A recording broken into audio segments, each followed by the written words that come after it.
ID card पनि मैले देखाएँ तपाईलाई। आज मैले आइडी कार्ड वहाँ ब्यागमा छ। तपाईले आइडेन्टिटी लाउनु पर्यो नि त। मेरो खासमा समस्या आज क्या हो? यहाँ आन्दोलनमा एकीबद्धता जनाउनु बसिरहेको थिएँ। यहाँनिर आन्दोलन भइरहेछ हैन। त्यो आन्दोलनमा म एकीबद्धता जनाउनु बसिरहेको छु। त्यसमा मैले मोबाइलबाट खिचा मेरो क्यामेरा स्ट्यान्ड उ त्यहाँनिर छ हैन। मलाई तपाईको एक दसले समय छैन हेर्नुस्। मेरो भनाइ आपत्ति भने तपाईले नि कमसेकम आइडेन्टिटी लाउनु चाहे बात विवाद नहोस् भन्न खोजेको मेरो भनाइ यही हो। मेरो प्रश्न के मात्रै हो भने सुन्नुस् न। तपाईले भने तपाईले धेरै ठुलै कुरा गर्नुभयो। मलाई जवाफ दिन आएन रे।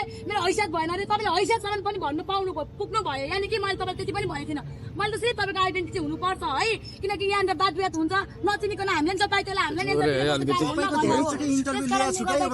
मैले तपाईले त्यति मात्रै भने तपाईलाई धेरै आपत भयो। त्यो तपाईको समस्याको कुरा हो है। अनि तपाईले भन्नुभयो एन्सर दिने हैसियत भएन रे। ए बाबा मलाई जे लाग्यो मैले जे सक्छु त्यो त दिने हो। राम्रो चढा कुरा गर्न मलाई आउँदैन। हेर्नुहोस् तपाईलाई मैले भनेको चाहिँ आइडेन्टिटी मात्र लाउनुहोस् भनेको तपाईको फोनमा छ तपाईको स्टडी छ तपाईको कहाँ छ मलाई त्यस्तो सरकार भएन। ल ल ल भाइ धन्यवाद। ठिक छ बहिनी तपाईँ हामी सबै एउटै हो कि आफ्नो अब कुल हुनु है बहिनी। अब धेरै धेरै एउटा राम्रै भयो किनभने अब अलिकति मनमा अलिकति तपाईँ सिक्यो होइन अब